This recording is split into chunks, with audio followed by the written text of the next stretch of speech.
Hi hello welcome to GRTV health channel. చలికాలంలో పెరుగు తింటున్నారా? ఇష్టంగా మజ్జిగ తాగేస్తున్నారా? వామ్మో, అలా అయితే జలుబు చేయదా అంటుంటారు కొందరు. పైగా కూల్ వెదర్లో పెరుగు తింటే జలుబుతో పాటు గొంతు నొప్పి, జ్వరం వస్తాయని, గొంతులో కఫం పెరిగిపోతుందని చెప్తుంటారు. అంతేకాకుండా పెరుగులో చలవ చేసే గుణాలు ఉంటాయి కాబట్టి శ్వాసకోశ సమస్యలు అధికం అవుతాయని భావిస్తుంటారు. కానీ ఇవన్నీ కేవలం అపోహలే అని అంటున్నారు ఆరోగ్య నిపుణులు. వాస్తవానికి పెరుగు తినడానికి కాలాలు, సీజన్తో సంబంధం లేదని, ఎప్పుడు తిన్నా ఆరోగ్యానికి మంచిదని చెబుతున్నారు. అదెలానో ఈ వీడియోలో తెలుసుకుందాం. పెరుగులో ప్రోబయోటిక్స్ అధికంగా ఉంటాయి. ఇవి శరీరంలో మంచి బ్యాక్టీరియాను ప్రోత్సహించడం ద్వారా రోగ నిరోధక శక్తిని పెంచుతాయి.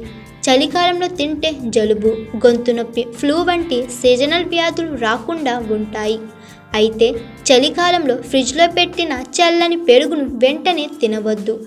ఉష్ణోగ్రత స్థాయిలో పెట్టి తినడం మంచిది. చలికాలంలో పెరుగు తినడం వల్ల జీర్ణక్రియ ఆరోగ్యం మెరుగవుతుంది. అజీర్తి, కడుపులో ఉబ్బరం వంటి సమస్యలు తగ్గుతాయి. ఆహారాన్ని సులువుగా విచ్ఛిన్నం చేసే బ్యాక్టీరియాలు ఉండడం వల్ల పెరుగు ఆరోగ్యానికి చాలా మంచిది. ఇందులో కాల్షియం, ప్రోటీన్లు, విటమిన్ B12 పుష్కలంగా ఉంటాయి. ఇవి ఎముకల సాంద్రతను, కండర ద్రవ్యరాశిని పెంచుతాయి. పెరుగులో లాక్టిక్ యాసిడ్ అధికంగా ఉంటుంది కాబట్టి చలికాలంలో తింటే చర్మ ఆరోగ్యానికి మంచిది. వృద్ధాప్య ఛాయలను నివారించడంలో పెరుగు మెడిసిన్లా పనిచేస్తుంది. పెరుగులో యాంటీ ఇన్ఫ్లమేటరీ లక్షణాలు అధికంగా ఉంటాయి. ఇవి శరీరంలో వాపును, దీర్ఘకాలిక వ్యాధులను తగ్గించడంలో సహాయపడతాయి. హాయ్ ఎవ్రీవన్, నేను మీ పావని.